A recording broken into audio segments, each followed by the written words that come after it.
In a dark-colored virtual portrait that appears as an ancient relic of the Soviet era, 5 looming figures stand grimacing from the side. Karl Marx, Vladimir Lenin, Joseph Stalin, Friedrich Engels, and a hot dog wearing green headphones. This image appeared on Twitter originally in 2017, but it eventually came back to my feed several months ago. Contrary to what the image portrays, this wiener is not a communist icon. It's a breakdancing sausage from Snapchat.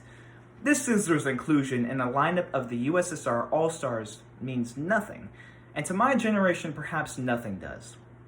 Now, I am no nihilist, but I would be lying if I didn't admit that moods of dark absurdism come over me while perusing Twitter. To visit Gen Z comedy is to enter a different plane, where the known laws of this world twist and disappear from coherency, where horror is entangled with humor, where beloved children's character Winnie the Pooh is depicted as a 9/11 truther, Garfield a Lovecraftian horror, and Shaggy from Scooby-Doo is the most powerful character in fiction. More than this, though, it is a cry for help. Humans are no strangers to venting their repressed emotions into humor, and this is no different. However, now it's ironically a lack of emotion that's repressed. Apathy. To put it simply, apathy, according to WebMD, is a lack of motivation to do anything, or to just not care about what's going on around you. In other words, it's the feeling of nothing mattering to you, not caring about what happens to you, others, or the world. Sounds bad, right?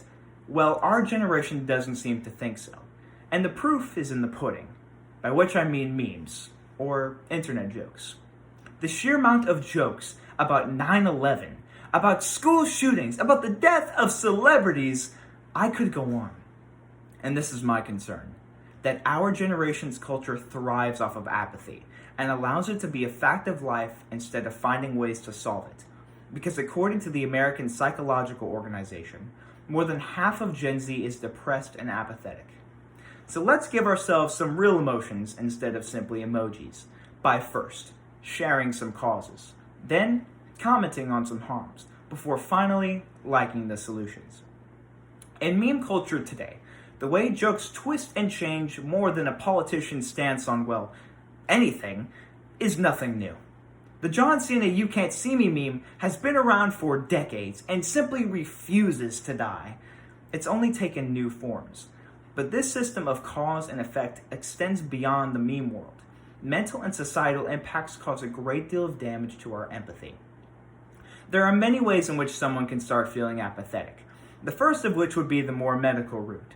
According to Healthline.com, apathy can enter someone's life via a vulnerability in neurological or psychiatric issues, including but not limited to Alzheimer's disease, persistent depressive disorder, aka mild depression, frontotemporal dementia, Huntington's disease, Parkinson's disease, progressive supranacular palsy, schizophrenia, stroke, and vascular dementia.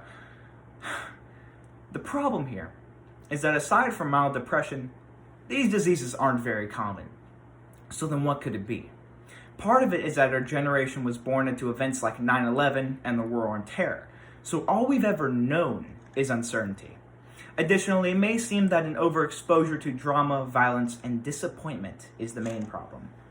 Social media in particular desensitizes us from feeling genuine emotion and allows tolerance to even the most gruesome and horrific stories and images. In a world filled with as much violence and chaos as today, it has certainly become much more difficult to empathize with what we read in our feed. It seems as if our apathy is being consumed by social media until we cannot use it anymore. It has become even worse as of this year. I mean, just reminisce on all that has happened.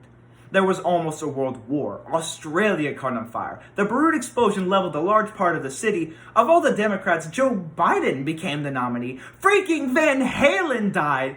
And most of all, we have a pandemic that still has its grips on us today. On COVID-19, high schools have canceled many events that seem trivial to some but important to the kids, like myself, who are living out their senior year with no homecoming, improper school schedules, skewed methods of education, football games that no one wants to go to, and recorded speech tournaments. I can literally do the speech over for hours until I make it perfect. Kind of defeats the purpose. More than that, though, According to Census Bureau data, a third of Americans are experiencing severe anxiety, and nearly a quarter show signs of depression as a direct consequence of the virus. A recent poll by the Kaiser Family Foundation found that the pandemic had negatively affected the mental health of 56% of adults. And in April, texts to a federal emergency mental health line were up 1,000% from the year before. And these numbers have only increased since July. But somehow we find a way to laugh about all of this. The way many jokes today work is that they combine aspects of humor and already present memes with something exploitable in a recent event. For example, during the vice presidential debate, a fly landed on Mike Pence's head, and that was all it took to spawn weeks worth of jokes. And that's no exaggeration. This combination of elements to create something potent and memeability has relevance to today as well. All of these problems in our society, whether it be social media or 2020 as a whole, have combined to give us the most apathetic generation yet. And it's time we see what's wrong with that. The concept of apathy is depressing in its own right, but the social implications are detrimental to everybody involved. We've gotten to a point where we aren't shocked by mass shootings anymore, and that's insane. Do you remember the reaction from the Parkland and Las Vegas shootings? It was huge and incredibly pervasive, crossing all racial, cultural, and political boundaries. It even led to marches in D.C. and pushes to Congress for support. But have you heard about the shooting near UL that happened mid-October? Even if you did, do you care? Not likely. We have become so desensitized by violence and chaos that we simply cannot care for them anymore. My school legitimately titled the creative writing publication Guns and Proses after the Parkland shooting. And social activism for things like Black Lives Matter have become almost obsolete because of this.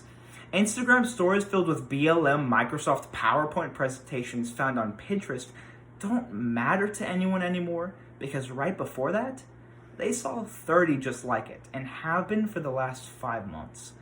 It's not because they're racist or that the issue doesn't matter.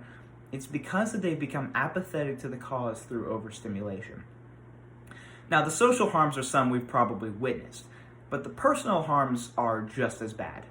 In a Psychology Today article from April 2016, Leon F. Seltzer, PhD, writes, "For all who suffer from apathy, what's lost is the fundamental hope that personal happiness or fulfillment is possible.